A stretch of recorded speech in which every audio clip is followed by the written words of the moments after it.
Sejam bem-vindos de volta ao Nós e a Família. E hoje estamos a falar da perda. Já falamos da perda no seio familiar, por acidente, por doença. E agora tenho uma pergunta. A perda no seio escolar, ou seja, a perda de um amigo de escola nas crianças de idade até ao 4º ano, portanto até aos 10 anos, em que o amigo é aquele companheiro de brincadeiras e de repente o amigo já não está lá. Como é que é? Nesses casos em que de facto acontece uma morte com o colega da sala de aula, na turma, o processo de luto, na maior parte das vezes, é feito em grupo, ou seja, quando há a possibilidade de haver um acompanhamento da turma por parte de um psicólogo. Hoje em dia, cada vez mais as escolas e os professores estão realmente sensíveis a essa possibilidade. O que há a fazer é colocar todo o grupo em apoio psicológico, em que todos podem conversar e fazer um processo de luta adaptativo em situação de sala de aula e, eventualmente, em pequenos grupos. Vamos imaginar que, nesse grupo turma, há, de facto, um outro colega com quem essa criança que faleceu tinham maiores afinidades, que demonstra maior vulnerabilidade, então poderá haver um trabalho mais específico, mas o princípio é falar sobre as experiências que cada um tem face à perda do seu colega e, naturalmente, tudo o que nós já aqui tínhamos falado anteriormente, se houver a possibilidade de todos poderem participar no funeral, no processo de despedida, isso vai ajudar a que o luto seja muito mais funcional. Depois, experiências como entregarem mensagens ou desenhos ou algum tipo de objeto que tenha sido construído por todos nesse processo é também uma vantagem. Agora, depois também vai depender muito do tipo, ou qual é que foi o acontecimento que levou à morte, não é? Porque se também se tratava de uma criança ou de um colega que tinha uma doença, isso já era de alguma forma esperado, também vai determinar o tipo de abordagem a fazer no processo de luto posteriormente. Se foi uma situação por acidente, então aí já estamos também face a uma outra abordagem. Mas, essencialmente, o que há a fazer é isso, a professora ou o professor, ou os professores também que têm com o grupo, digamos assim, uma ligação mais próxima, serem eles os transmissores dessa mensagem e, sempre que possível ou necessário, haver a colaboração de psicólogos que avaliem o funcionamento do grupo ou casos particulares em que a situação esteja disfuncional. Exatamente. Eu queria voltar um bocadinho atrás, que quando nós íamos para o intervalo, o doutor falou aqui uma coisa que hoje tem aparecido muitas vezes,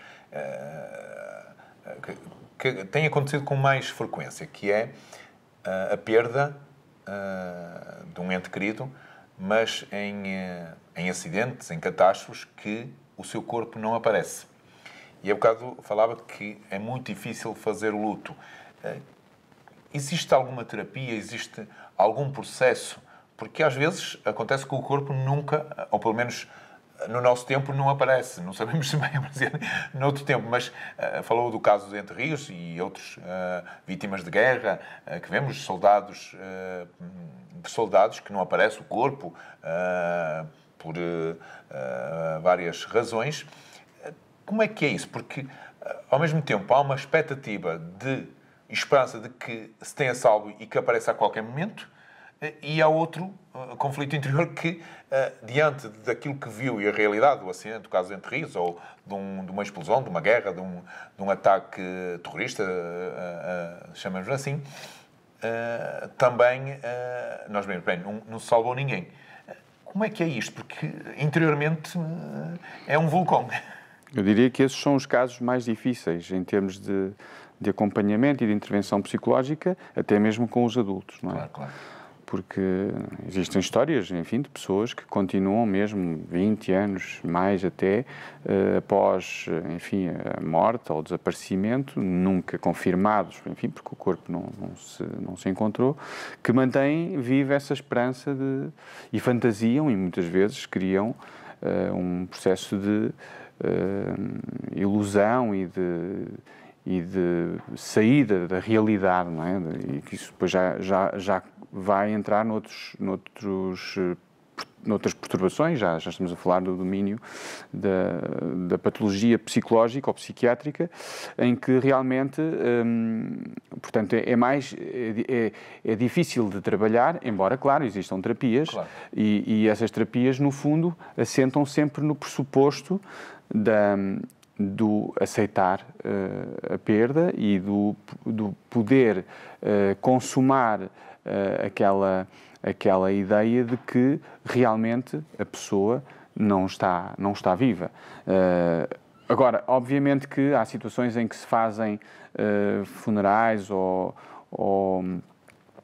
mesmo cerimónias de despedida, mesmo não tendo existido o corpo, ou não tendo aparecido o corpo, melhor dizendo, isso pode ajudar, mas soa sempre a uma coisa que foi montada somente para haver um fecho de um ciclo. Claro. E se a pessoa realmente fica desorganizada do seu ponto de vista emocional e não for bem acompanhada, ela vai continuar sempre a fantasiar e, portanto, isso não é certamente saudável psicologicamente. Quando em criança, e muitas vezes aparecem adolescentes ou jovens ou até mesmo adultos com distúrbios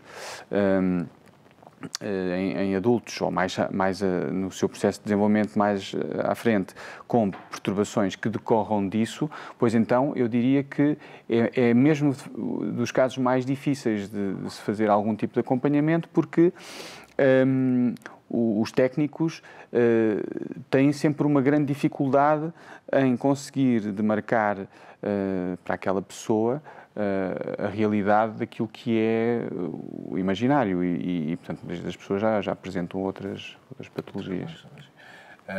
Não sei se ias fazer alguma agora pergunta. Não, deixa. Então, eu ia fazer aqui uma pergunta que estávamos a falar na primeira parte, falámos dos nossos entes queridos, os avós, que, digamos assim, será a parte mais natural de lidar, mesmo passando isso para as crianças, noticiando isso às crianças. Agora, e os pais? Quando é a morte de um pai, de uma mãe, ou até a morte dos dois, que às vezes acontece. Como é esse processo? Porque é o processo que, além de ter a perda da criança, perde uma referência. A referência do pai ou a referência da mãe. Como isso? Não sei se já em alguns casos já apareceu o doutor. É frequente, não é? É essencial que o suporte familiar ou social junto da criança, os amortecedores afetivos, aquilo que nós costumamos chamar do colinho sociofamiliar, estejam ativos, estejam presentes, porque são essas pessoas que estão a funcionar como coadjuvantes no processo de luto. É preciso perceber se essas pessoas estão, elas mesmas, a fazer um processo de luto adequado. Porque a criança pode começar a desenvolver mecanismos de desadaptação, como, por exemplo, pensar que, já que perdeu o pai, também pode perder a mãe. Exato. Ou pode perder outras pessoas que são para ele significativos. E, portanto, é preciso que essas pessoas estejam robustas emocionalmente, dentro do que é o razoável, se têm elas próprias também que estar a lidar com a perda. E estar disponível para transmitir aquela mensagem de uma forma muito afetuosa, mas factualmente, para que não restem dúvidas e para que também a criança sinta que, apesar de ter perdido alguém que era muito significativo, mantém os outros alicerces. Isso, no seio da família, obviamente que é muito importante, e eu costumo dizer que é nessas alturas que as pessoas verdadeira e realmente se revelam como sendo aquelas que nos vão ajudar. Porque as pessoas, enfim, pode ser porque de facto sentem essa dor, elas mesmas, mas estão mais disponíveis. Depois, com o passar do tempo, é preciso ir percebendo se isso se mantém ou se realmente também há, às vezes, problemas nas famílias que também se acentuam nessas circunstâncias e a criança começou a perceber que, afinal de contas, perdeu ali outras referências. Portanto, cada caso é um caso. Naturalmente que há situações em que, infelizmente, a criança perde ambos os progenitores, não é? Acontecem acidentes, ou em acidentes perde a mãe, o pai, tios e avós. Isso é altamente traumático. Portanto, quanto maior é o impacto nas figuras de referência, ou quanto mais pessoas perde, mais digamos assim, a dor emocional é marcante. Mas mantendo essa estrutura familiar e social e dos grupos a que a criança possa pertencer, vamos imaginar se anda nos escoteiros, ou se anda no futebol, ou se tem outro grupo de pares que sirva de referência, esses agentes têm que ser também implicados e devem ser.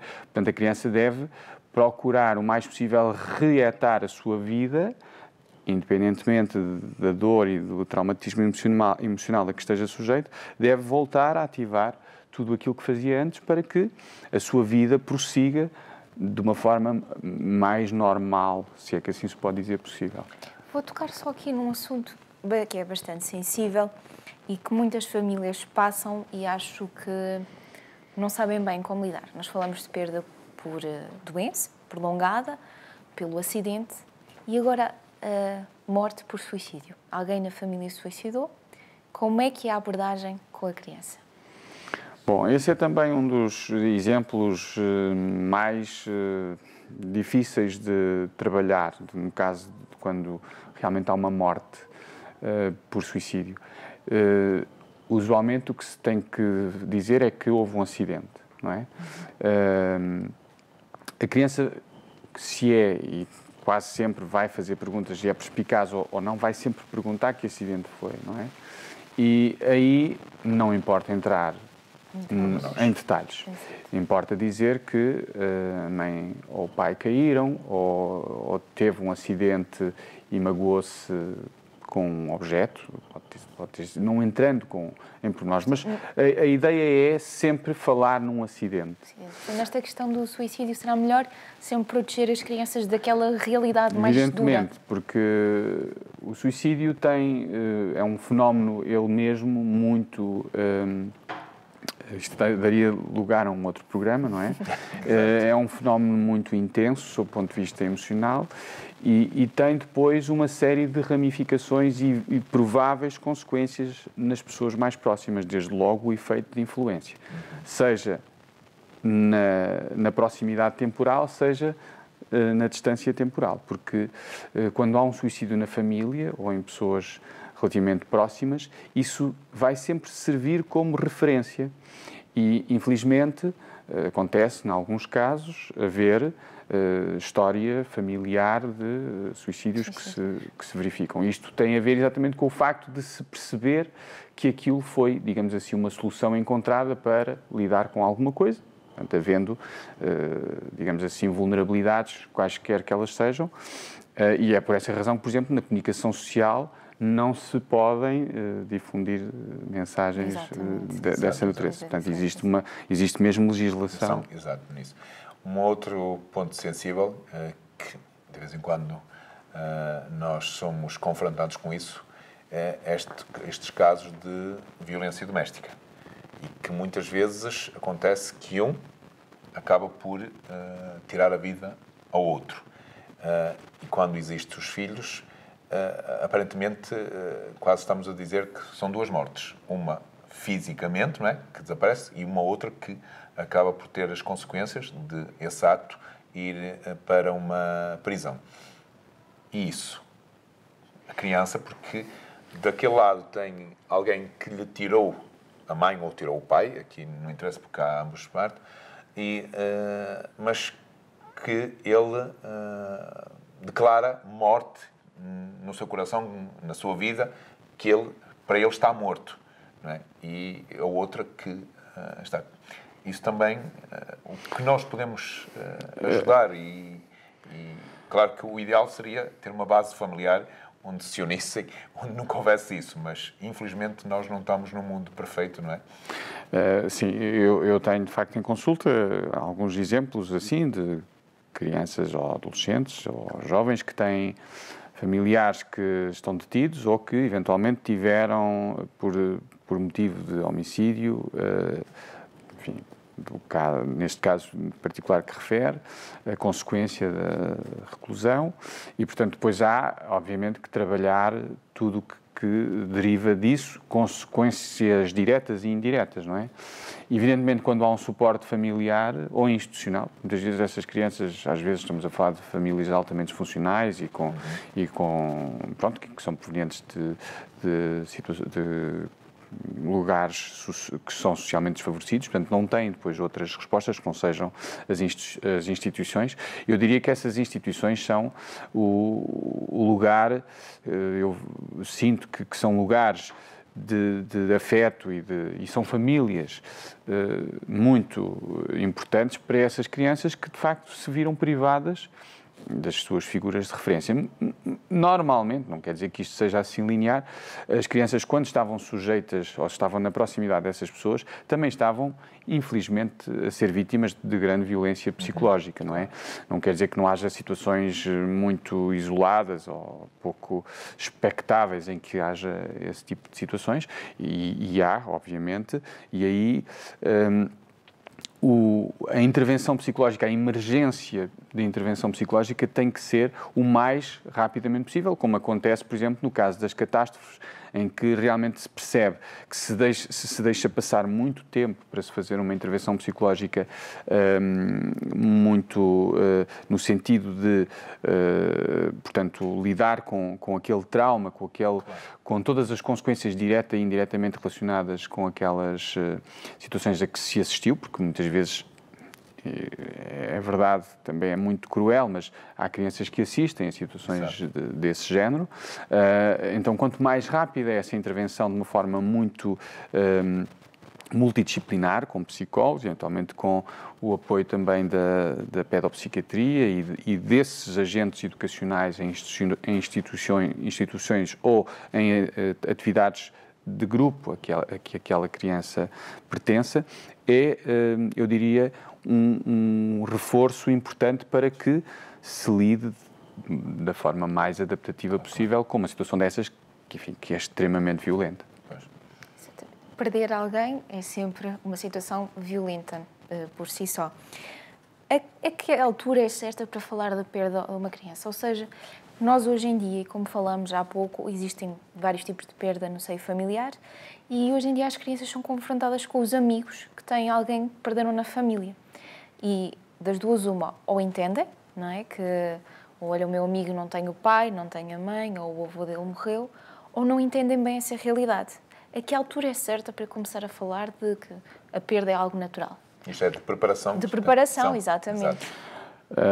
Eu diria que a idade pré-escolar, a partir dos 5 anos, em que a criança começa já a ter alguma capacidade para fazer a distinção entre o que é real e o que é fantasia, em que percebe, por exemplo, tem um animal de estimação e o animal de estimação estava no aquário ou estava em casa e morreu, é a idade mais indicada para que se comece, de uma forma simples, a explorar o tema da perda. Existem histórias, uma das coisas que costumo sugerir aos pais e que eu próprio utilizo em consulta são livros de histórias que têm uma narrativa que fala sobre um avô que morreu, ou que fala sobre uma árvore que morreu, ou que fala sobre o pai que morreu, e que, de alguma maneira, de uma forma direta e indireta, intencional ou não, podem ser instrumentos de abordagem do tema da morte. Este tema da morte não deve ser, e eu quero passar muito esta mensagem, que é, no fundo, amplamente difundido por psicólogos e por pessoas que trabalham com estas problemáticas, o tema da morte não deve ser um tema tabu, não deve ser um tema proibido, porque às vezes aparecem, de facto, casos em que os próprios adultos mais próximos eles não sabem, nunca aprenderam a saber lidar com a morte e, portanto, estão há uma espécie de ensino inadequado da temática da morte. Portanto, por exemplo, não vão a um cemitério, mesmo que seja numa situação já de ir visitar o cemitério ou ir a um local onde haja um ente querido que, enfim, que até a própria criança não conheça, ir ao cemitério de uma forma natural, como vai a um jardim ou como vai a um outro lugar, pode ser altamente importante para coadjuvar num processo de luto mais, portanto, que tenha que ser feito posteriormente. E, portanto, o tema da morte é um tema que tem que ser abordado de uma forma natural e como disse há pouco, enquadrado no ciclo da vida. Portanto, havendo a explicação de que, de facto, os seres humanos, tal como os animais e as plantas, têm um ciclo de vida, nasceram, houve alguém que, no caso dos seres humanos, não é? Que teve a intenção de que se nascesse, vai-se crescer, poderá haver um processo de reprodução e vai haver uma morte. Claro que isso depois, a criança vai ficar confusa se porventura foi um menino que nasceu e que não se reproduziu, ou que não estava doente, ou se houve um acidente, e portanto, contrariou um bocadinho esta perspectiva. Mas, portanto, a morte nunca pode ser transformada num tema que não é exposto como, sei lá, falar sobre a sexualidade, não é? Como nós sabemos, também são temas sensíveis e muitas vezes as pessoas recusam ou têm alguma tendência para não abordar de modo natural. Tocou aí num aspecto muito importante que eu acho que às vezes é muito difícil explicar, que é o irmãozinho que estava na barriga e agora já não está. Eu nunca vi o irmãozinho, eu não sei quem é o irmãozinho. Fazer essa despedida e ir com a vida em frente, não é? É diferente de um processo normal de luto ou é uma coisa igual? É equivalente, se bem que já vai depender do estado em que a mãe está, portanto, do tempo de gravidez, não é? Porque uma coisa é a mãe ter dito que tinha um irmão na barriga e isso não ser visível, ou seja, ser mais ou menos esperado, mas não haver uma evidência. E outra coisa é, enfim, já estar quase no termo e haver, infelizmente, como acontece, ou às vezes nados mortos, não é? Ou no processo portanto, no parto, haver intercorrências que, infelizmente, levam a que haja um nado morto. E, portanto, aí o processo de luto tem que ser feito de uma forma equivalente àquele que foi feito ou que é feito num acidente ou numa doença. Se bem que é, de facto, um choque muito traumático, é muito intenso e, portanto, uma vez mais, tudo aquilo que eu disse há pouco, de todas as pessoas que estão em redor, devem funcionar como elementos coadjuvantes nessa transmissão dessa mensagem. Infelizmente acontece, não é? Quando se sonhou, quando se idealizou que enfim, que fosse nascer um irmão e de repente as coisas não se concretizaram, a criança continuar a fantasiar e a desejar que aquilo aconteça, mas também é preciso transmitir que os pais não é porque a criança, não é porque o irmão pede que vão querer voltar a ter um novo filho, ainda mais se porventura existirem dificuldades para que isso aconteça, não é? Portanto, os pais têm que também ser capazes de transmitir isso de uma forma muito concreta. Evidentemente que depois também temos que contar se os pais estão ou não estão a lidar de forma adaptativa com essa situação. Dr. Paulo? Conversa bem longa. Eu tinha tantas perguntas ainda. Ainda havia muitas perguntas. Mas fica já aqui o convite para uma segunda vez aqui. Obrigado. E digo que gostaria de falar um bocadinho sobre, muitas vezes, nós quando perdemos os nossos pais ficamos órfãos, quando perdemos a esposa ou o esposo ficamos viúvos, mas quando perdemos um filho e nós não chegamos aí, não temos nome, não conseguimos dar, não é? parece que o nosso futuro parou, e também gostaria de que abordasse isso. E também aquilo da relação do medo que falou aqui, que às vezes as pessoas têm medo de ir ao cemitério, têm medo de entrar num cemitério, têm medo de ver o corpo a descer à terra, têm medo de participar num velório. Tudo isto parece que colocamos umas máscaras, não é? Nos refugiamos até debaixo dos óculos escuros, um monte de coisas, também para desmistificar um bocadinho isso e para que nós possamos enfrentar essa realidade. O que eu peço é uma mensagem para todos lá e já agora dar o seu contacto, a clínica onde atende particularmente, e o contacto para alguma dúvida ou alguma pessoa que neste momento precise e tenha alguma necessidade de fazer uma partilha mais pessoal, ter aqui o Dr. Paulo Costa à sua disposição.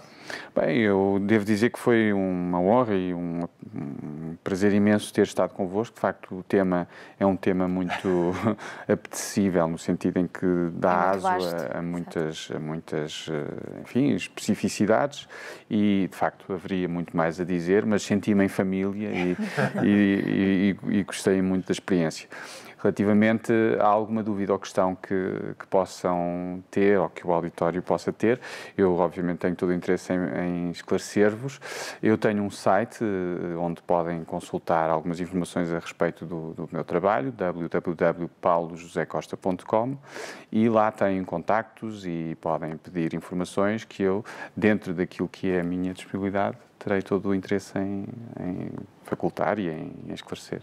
Obrigado pelo convite e até sempre. Até sempre. Até sempre, e quem sabe, um segundo programa. Sim, para nós terminarmos este tema que tem muito para dar. Exato. Muito obrigado. Aí em casa já sabem, estamos aqui no Nós e a Família e vamos despedir-nos carinhosamente de vocês. Para qualquer questão e dúvida temos sempre o Dr. Paulo Costa ou até mesmo podem falar connosco na Angelus TV. Até uma próxima.